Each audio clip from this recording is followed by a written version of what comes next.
जय माता दी, जय जय शिव शक्ति।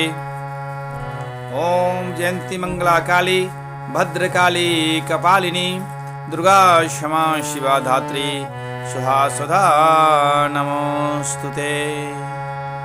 त्वमेव माता च पिता त्वमेव, त्वमेव बन्धुश्च सखा त्वमेव, त्वमेव विद्या द्रविणं त्वमेव, त्वमेव शरणं मम देवदेवः।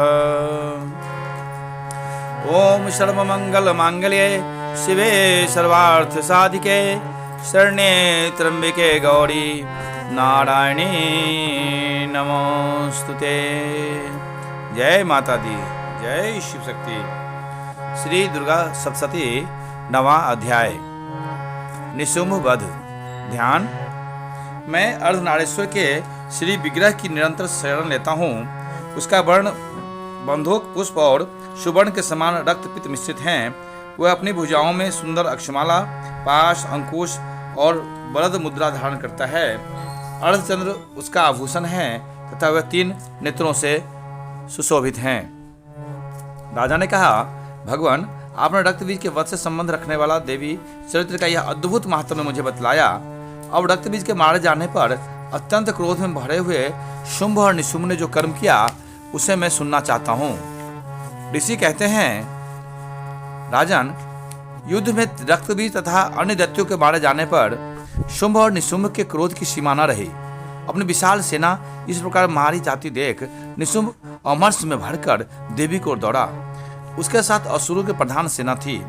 उसके आगे पीछे तथा पार्श्व भाग में बड़े बड़े असुर थे जो क्रोध से ओठ चबाते हुए देवी को मार डालने के लिए आए।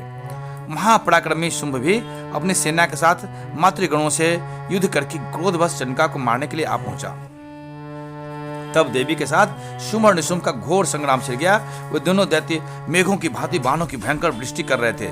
उन दोनों के चलाए हुए बाणों को चंडिका ने अपने बाणों के समूह से तुरंत काट डाला और शस्त्र समूहों की वर्षा करके उन दोनों दैत्य पतियों के अंगों में भी चोट पहुंचाई।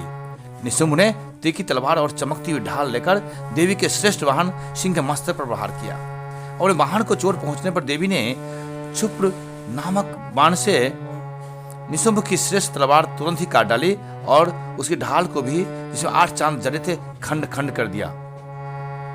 ढाल और तलवार के कट जाने पर उस असुर ने शक्ति चलाई, किंतु सामने आने पर देवी ने चक्र से उसके भी 2 टुकड़े कर दिए। अब तो निशुंभ क्रोध से जल उठा और उस दानव ने देवी को मारने के लिए शूल उठाया, किंतु देवी ने समीप आने पर उसे भी मुक्के से मारकर चूर्ण कर दिया। तब उसने गदा घुमाकर चंडी के ऊपर चलाई, परंतु वह भी देवी के त्रिशूल से कटकर भस्म हो गई। तदंतर दैत्यराज निशुंभ को फरसा हाथ में लेकर आते देख देवी ने बाण समूहों से घायल कर धरती पर सुला दिया। उस भयंकर पराक्रमी भाई निशुंभ के धराशायी हो जाने पर शुंभ को बड़ा ही क्रोध आया और अंबिका का वध करने के लिए वह आगे बढ़ा। रथ पर बैठे बैठे ही उत्तम आयुधों से सुशोभित अपनी बड़ी बड़ी 8 अनुपम भुजाओं से समूचे आकाश को ढककर वह अद्भुत शोभा पाने लगा। उसे आते देख देवी ने शंख बजाया और धनुष की प्रत्यंचा का भी अत्यंत दुस्सह शब्द किया। साथ ही अपने घंटे के शब्द से जो समस्त दैत्य शंखों का तेज नष्ट करने वाला था, संपूर्ण दिशाओं को व्याप्त कर दिया। तदंतर सिंह ने भी अपनी दहाड़ से ये सुनकर बड़े बड़े गजराजों का महान मद दूर हो जाता था, आकाश, पृथ्वी और 10 दिशाओं को गुजा दिया। फिर काली ने आकाश में उछलकर अपने दोनों हाथों से पृथ्वी पर आघात किया। उसे ऐसा भयंकर शब्द हुआ जिससे पहले के सभी शब्द शांत हो गए। तत्पश्चात शिवदूती ने दैत्यों के लिए अमंगलजनक अट्टहास किया। उन शब्दों को सुनकर समस्त असुर थर्रा उठे, किंतु शुंभ को बड़ा क्रोध हुआ। उस समय देवी ने जब शुंभ को लक्ष्य कर कहा, ओ दुरात्मन, खड़ा रह। तभी आकाश में खड़े हुए देवता बोल उठे, जय हो, जय हो। शुंभ ने वहां आकर ज्वालाओं से युक्त अत्यंत भयानक शक्ति चलाई। अग्निमय पर्वत के समान आती हुई उस शक्ति को देवी ने बड़े ही भारी लूके से दूर हटा दिया। उस समय शुंभ के सिंहनाद से 3 लोग गूंज उठे।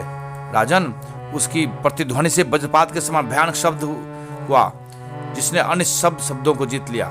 शुंभ के चलाए हुए बाणों के देवी ने और देवी के चलाए हुए बाणों के शुंभ ने अपने भयंकर बाणों द्वारा सैकड़ों हजारों टुकड़े कर दिए। तब क्रोध में भरी हुई चंडिका ने शुंभ को शूल से मारा। उसके आघात से मूर्छित हो पृथ्वी पर गिर पड़ा। इतने भी निशुंभ को चेतना हुई और उसने धनुष हाथ में लेकर वानरों द्वारा देवी काली तथा सिंह को घायल कर डाला। फिर उस दैत्यराज ने 10,000 बाहें बनाकर चक्रों के प्रहार से चंडिका को आच्छादित कर दिया। तब दुर्गम पीड़ा का नाश करने वाली भगवती ने दुर्गा ने कुपित होकर अपने बाणों से उन चक्रों तथा वाणों को काट गिराया। यह देख निशुंभ दैत्य सेना के साथ चंडिका का वध करने के लिए हाथ में गदा ले बड़े वेग से दौड़ा। उसके आते ही चंडी ने तीखी धार वाली तलवार से उसकी गदा को शीघ्र ही काट डाला। उसके आते ही चंडी ने तीखी धार वाली तलवार से उसकी गदा को शीघ्र ही काट डाला। तब उसने शूल हाथ में ले लिया। देवताओं को पीड़ा देने वाले निशुंभ को शूल हाथ में लिए आते देख चंडिका ने वेग से चलाए हुए अपने शूल से उसकी छाती फेर डाली। शूल से विदीर्ण हो जाने पर उसकी छाती से एक दूसरा महाबली एवं महापराक्रमी पुरुष खड़ी रह कहता हुआ निकला। उस निकलते हुए पुरुष की बात सुनकर देवी ठठाकर हंस पड़ी और खड़ग से उन्होंने उसका मस्तक काट डाला। फिर तो वह पृथ्वी पर गिर पड़ा। तदंतर सिंह अपने दाढ़ों से असुरों की गर्दन कुचल कर खाने लगा। यह बड़ा भयंकर दृश्य था। उधर काली तथा शिवदूती ने भी अन्य दैत्यों का भक्षण आरंभ किया। कौमारी की शक्ति से वितीर्ण होकर कितने ही महादैत्य नष्ट हो गए। ब्राह्मणी के मंत्र पूत जल से निस्तेज होकर कितने ही भाग खड़े हुए। कितने ही दैत्य माहेश्वरी के त्रिशूल से छिन्न भिन्न हो धराशायी हो गए। बाराही के थुथुन के आघात से कितनों का पृथ्वी पर कचूमर निकल गया। वैष्णवी ने भी अपने चक्र से दानवों के टुकड़े टुकड़े कर डाले। ऐन्द्री के हाथ से छूटे हुए वज्र से भी कितने ही प्राणों से हाथ धो डाले। कुछ असुर नष्ट हो गए, कुछ उस महायुद्ध से भाग गए तथा कितने ही काली शिवदूती तथा सिंह की ग्रास बन गए। इस प्रकार श्री मार्कंडेय पुराण में सार्वणिक मनवंतर की कथा के अंतर्गत देवी महात्म्य में निशुंभ वध नामक 9वां अध्याय पूरा हुआ। जय माता दी, जय जय शिव शक्ति।